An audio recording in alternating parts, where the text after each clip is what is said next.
JEE mains ಪರೀಕ್ಷೆಯಲ್ಲಿ ಮೂಡುಬಿದ್ರೆಯಲ್ಲಿ Alva's PU ಕಾಲೇಜಿನ ವಿದ್ಯಾರ್ಥಿಗಳು ಉತ್ತಮ ಸಾಧನೆ ಮಾಡಿದ್ದು 491 ವಿದ್ಯಾರ್ಥಿಗಳು ಜೆಇಇ ಅಡ್ವಾನ್ಸ್ ಪರೀಕ್ಷೆಗೆ ಅರ್ಹತೆಯನ್ನ ಪಡೆದಿದ್ದಾರೆ.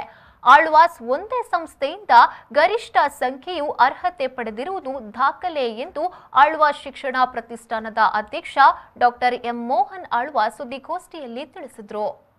ಮೂಡುಬಿದ್ರೆಯಲ್ಲಿ ನಡೆದ ಸುದ್ದಿಗೋಷ್ಠಿಯಲ್ಲಿ ಮಾತನಾಡಿದ ಅವರು, ಕೆಟಗರಿ ವಿಭಾಗದಲ್ಲಿ ಅಖಿಲ ಭಾರತ ಮಟ್ಟದಲ್ಲಿ ಜಯಸೂರ್ಯ ಎಂಎಸ್ 147ನೇ ರ್ಯಾಂಕ್, ಹರ್ಷಿತಾ ಗಂಗಾಧರಪ್ಪ 172ನೇ ರ್ಯಾಂಕ್, ಧನ್ರಾಜ್ 206ನೇ ರ್ಯಾಂಕ್, ಶೈಕ್ಷಾ ನಾಯಕ್ ಬಿಪಿ 213ನೇ ರ್ಯಾಂಕ್, ಪ್ರಜ್ವಲ್ ಆರ್ 350ನೇ ರ್ಯಾಂಕ್, ಐಶ್ವರ್ಯ ಎಂ ಗಸ್ತಿ 955ನೇ ರ್ಯಾಂಕ್, ಮಂಜುನಾಥ್ ಎಸ್ 993ನೇ ರ್ಯಾಂಕ್ ಪಡೆದಿದ್ದಾರೆ.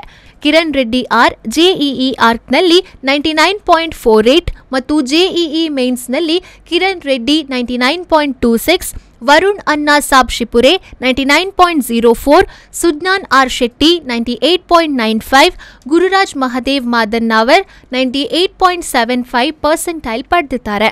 95% ಮೇಲೆ 52 ವಿದ್ಯಾರ್ಥಿಗಳು, 90% ಮೇಲೆ 172 ವಿದ್ಯಾರ್ಥಿಗಳು, 88% ಮೇಲೆ 211 ವಿದ್ಯಾರ್ಥಿಗಳು ಸಾಧನೆ ಮಾಡಿದ್ದಾರೆ.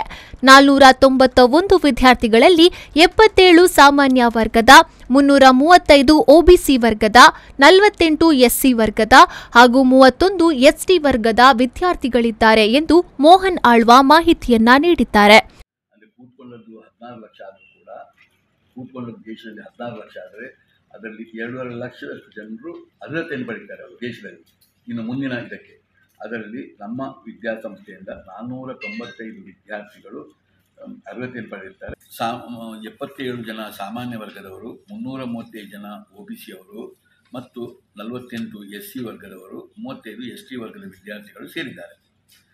ಕೆಟಗರಿ ವಿಭಾಗದಲ್ಲಿ ಅಖಿಲ ಭಾರತ ಮಟ್ಟದಲ್ಲಿ ಜಯಸೂರ್ಯ ಎಂಎಸ್ ಹೇಳುವ 147ನೇ ರ್ಯಾಂಕು, ಹರ್ಷಿತ ಗಂಗಾಧರಪ್ಪ 172ನೇ ರ್ಯಾಂಕು, ಧನರಾಜ್ 206ನೇ ರ್ಯಾಂಕು, ಶೇಕ್ಷಾ ನಾಯಕ್ ಬಿಪಿ 213ನೇ ರ್ಯಾಂಕ್, ಐಶ್ವರ್ಯ ಎಂ ಗಸ್ತಿ 955ನೇ ರ್ಯಾಂಕನ್ನು ಮತ್ತು ಮಂಜುನಾಥ್ ಎಸ್ 993ನೇ ರ್ಯಾಂಕನ್ನು ನಮ್ಮ ದೇಶೀಯ ಮಟ್ಟದಲ್ಲಿ ಪಡೆದಿದ್ದಾರೆ.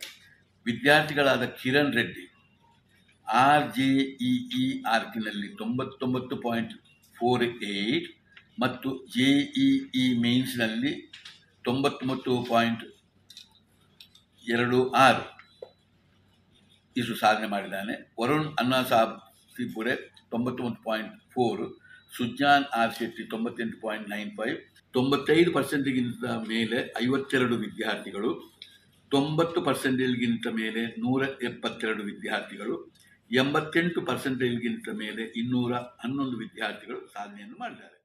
ಸುದ್ದಿಗೋಷ್ಠಿಯಲ್ಲಿ ಕಾಲೇಜಿನ ಪ್ರಾಂಶುಪಾಲರಾದ ಪ್ರೊಫೆಸರ್ ಎಂ ಸದಾಕತ್, ಐಐಟಿ ಸಂಯೋಜಕ ಪ್ರೊಫೆಸರ್ ಕೌಶಲ್ ಉಪಸ್ಥಿತರಿದ್ದರು. ಪ್ರೇಮಶ್ರೀ, ವಿ4 ನ್ಯೂಸ್, ಮೂಡುಬಿದ್ರೆ.